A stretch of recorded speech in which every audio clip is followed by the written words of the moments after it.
যে কাজগুলো করতেছে ভাইয়া মেকআপ আর্টিস্ট, হ্যাঁ, যেটা হচ্ছে আপনারাই চান আপনাদের বউকে সুন্দর লাগুক, তার চুলটা যত আরো সুন্দর হোক, হাত পা সুন্দর থাকুক, ফেসটা ভালো থাকুক, সারাদিন কাজ করে, এই যে আপনারা সাংবাদিক ভাই সারাদিন মোবাইল ক্যামেরা নিয়ে সারাদিন ঘুরে ঘুরে বেড়ান, সুন্দর চেহারা দেখলে ক্যামেরাটা ফোকাস করেন।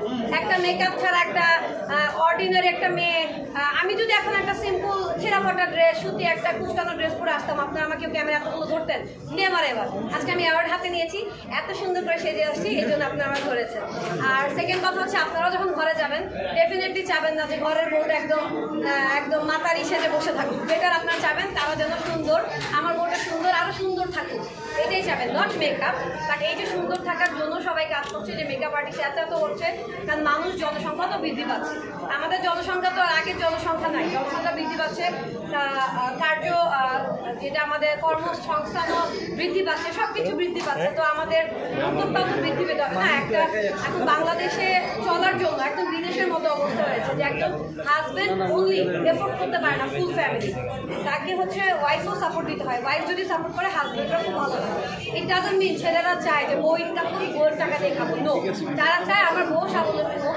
হ্যাঁ, কোনোদের কথা নেই কবে আল্লাহ ডাক দেয় চলে যাবে, তো যাক বউ স্বাবলম্বী হবে, বাচ্চাদের বড় করবে, এইটাই সবাই চাওয়া, এইটাই।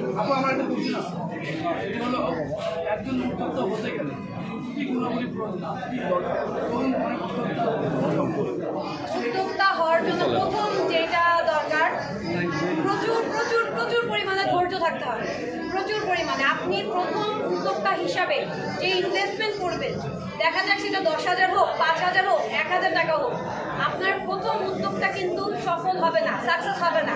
যদি প্রথমে সাকসেস হন তাহলে এটা আল্লাহর একটা ওলি আপনার মাথায় কাজ করতেছে। আদার দেন কোনো উদ্যোক্তার কিন্তু প্রথম ইনভেস্টমেন্টের সাকসেস আসে না। আপনাকে ধৈর্য ধরতে হবে, মানুষের কটু কথা, সমাজের কটু কথা, অনেক কথা শুনতে হবে, সব ধৈর্য করবেন, একদম গাটাকে গন্ডারের চামড়া বানায় ফেলবেন, তাহলে আপনি বেস্ট উদ্যোক্তা হতে পারবেন। আর অবশ্যই অনেক পরিশ্রম করতে হবে, অনেক পরিশ্রম, কখনোই পিছপা হওয়া যাবে না। সবসময় মাথায় রাখবেন, ওকে এই পথ আমার বন্ধ হয়েছে, আমি এই পথে যাবো। আমার আজকে মেকআপ নিয়ে কাজ হচ্ছে না, আমি আজকে ড্রেস নিয়ে কাজ করবো, ড্রেস নিয়ে কাজ হচ্ছে না, ফুড নিয়ে কাজ করবো, ফুড নিয়ে কাজ হচ্ছে না, আমি গাছ লাগাবো, গাছের কাজ করবো। কাজের অভাব নেই বাবা, কাজ করবেন, উদ্যোক্তাদের জন্য পুরো প্ল্যাটফর্ম খালি।